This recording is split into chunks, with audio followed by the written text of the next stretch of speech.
Hello everyone, आज हम part 2 पे बात करेंगे सिविक टर्बो या टर्बो के नॉकिंग इशू के बारे में।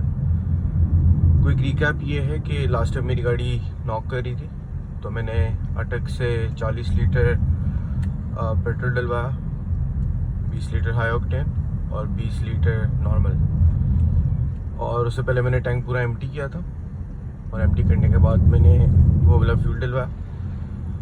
अभी अपडेट ये है कि मेरा टैंक बिल्कुल फिर से एम्प्टी हो गया और मुझे नॉकिंग का कोई इशू नहीं आया। जिसमें मैंने गाड़ी रेव भी की है, नॉर्मली सिटी ड्राइव थी मोस्टली, तो गाड़ी नॉक नहीं कर रही थी।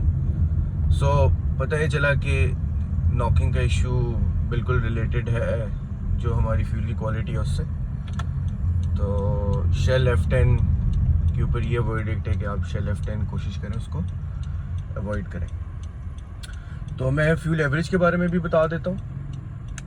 हमने 40 लीटर्स फ्यूल डलवाया था, गाड़ी ऑलमोस्ट चल गई है 486 किलोमीटर्स और अभी कुछ 17 की रेंज बता रही है, तो मतलब 500 चल गई। और अगर इसको कैलकुलेट किया जाए तो ये तकरीबन आती है 12.5 की एवरेज, जो कि मेरे ख्याल से बेहतरीन है। गर्मियों के दिन है, एसी कॉन्स्टेंटली चल रहा होता है, तो टर्बो आपको तकरीबन 12.5 की एवरेज देगी। इसमें मिक्स ड्राइव है, आप ट्रैफिक में भी फंसते हो और मैं गाड़ी रेफ भी करता रहता हूँ। तो अभी मैं वापस फिर से फ्यूलिंग के लिए जा रहा हूँ। सो अगेन सेम हम लोग रेशियो यूज़ करेंगे। तो अगर आप देख सकें, एक्सट्रॉन है 260 और सुप्रीम है 249.4। 10 रुपये का ऑलमोस्ट फ़र्क है, लेकिन मैं फिर भी इस वीडियो के लिए 50-50 की जो है वो मिक्स करके डलवाऊंगा। तो हम बिल्कुल अब फ्यूल स्टेशन पे पहुंच गए, तो अभी फ्यूलिंग करवाते हैं।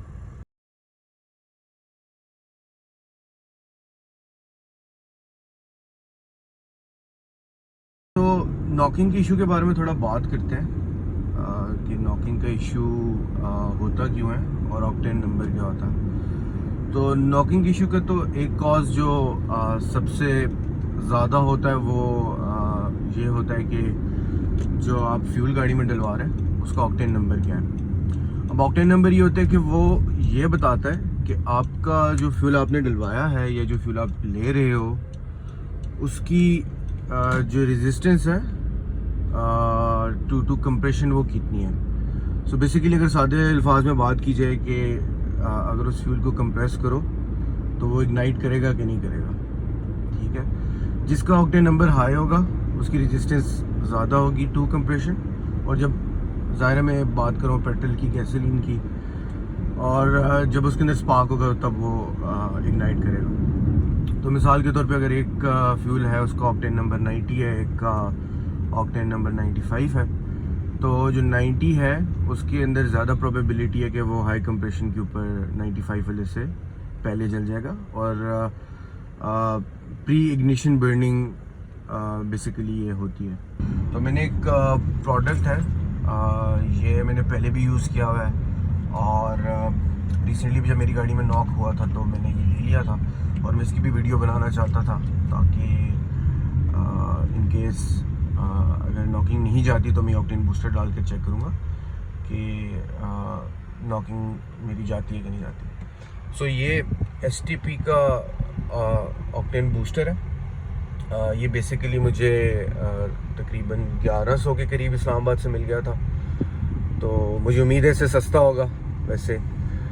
सो इसका ये करता क्या है, ये बेसिकली यही करता है कि आपकी फ्यूल का ऑक्टेन नंबर को इम्प्रूव करता है। इसके साथ इसमें लिखा हुआ है कि यार ये जो है रिस्टोर्स परफॉर्मेंस।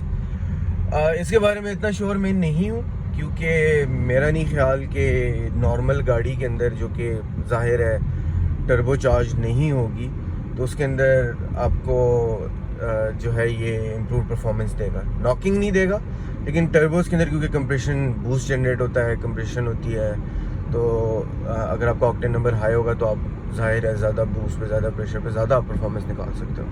तब ट्रू होगा, लेकिन वैसे नॉर्मली नहीं होगा। ये US का प्रोडक्ट है, रेडीली मिल जाता है आपको फ्यूल स्टेशन से, पेट्रोल पंप से आप इसको ले सकते हो। अब इसको यूज़ करने का तरीका भी मैं बता देता हूँ। तो ये तकरीबन इस पर लिखा हुआ है, ये ट्रीट करता है 28 गैलन्स। 28 गैलन्स का मतलब ये है कि तकरीबन 100 से ज़्यादा लीटर्स, 106 के करीब लीटर्स बनते हैं, क्योंकि यूएस का प्रोडक्ट है तो हम यूएस के गैलन्स यूज़ करेंगे। अच्छा, उसके अलावा आपने देखना है कि बेसिकली आपने आधा डालना है एक टैंक में, आधा डालना है एक टैंक में। 47 लीटर का टैंक होता है, तो आप आधा आधा भी कर लें तो आपका जो है ना ये यूज़ हो जाएगा। तो ये करना कब चाहिए? अब ऑलरेडी अगर मैं हाई ऑक्टेन यूज़ कर रहा हूँ, मैं 10 रुपये नॉर्मल से ज़्यादा दिए हैं आज हाई ऑक्टेन के लिए, जो कि अच्छी बात है।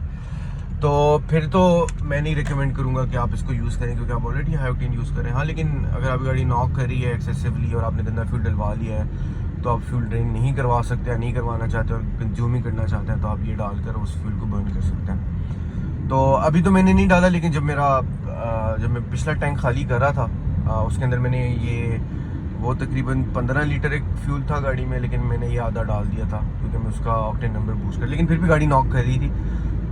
ऑफ कोर्स उसमें शायद इस तरह के एडिटिव्स थे जो कि नॉकिंग को ट्रिगर कर रहे होंगे, ये मेरी एक असम्पशन है। तो लेकिन परफॉर्मेंस में इम्प्रूवमेंट अगेन, जैसे मैंने पहले बताया, शायद आपको उस तरह की ना नज़र आए जो कि हो सकती है। तो आपने, अगर आपके पास टर्बो है, किसी भी किस्म की टर्बो है, जैसे अगर आपके पास जो क्रॉसओवर सेगमेंट के अंदर आजकल सारी टर्बोज आ रही हैं, जैसे ओशान है, हैवल है, जूलियन H6 दोनों, और आपकी सिविक अप टर्बो आ रही हैं सारी। तो इनके अंदर MG जो है आपकी टर्बो है, प्रोटॉन X70 आपकी टर्बो है। खैर वैसे प्रोटॉन तो आना नॉट श्योर किसी को मिल भी रही है कि नहीं। तो जितनी भी आपकी टर्बो गाड़ी है उसके अंदर अगर आपको नॉकिंग का इशू आता है, आपको इस तरह का फीलिंग आती है कि यार बूस्ट नहीं जनरेट हो रहा, कुछ इशू है, तो आप बिल्कुल जो है हाई ऑक्टेन को यूज़ करें, अपना फ्यूल पंप चेंज करके दिखें।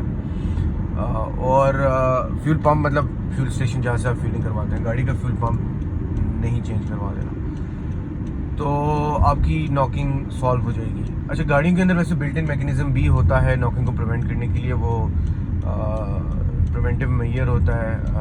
वो गाड़ी को थोड़ा बहुत आप ये समझ लें कि ड्यूट्यून कर देती हैं ताकि ना नॉकिंग ना हो। सो वो इग्निशन वगैरह को थोड़ा सा चेंज करती हैं, स्पार्क को चेंज। तो जी ये था पार्ट 2 नॉकिंग इशू के बारे में, और thank you so much for watching. अल्लाह हाफिज़।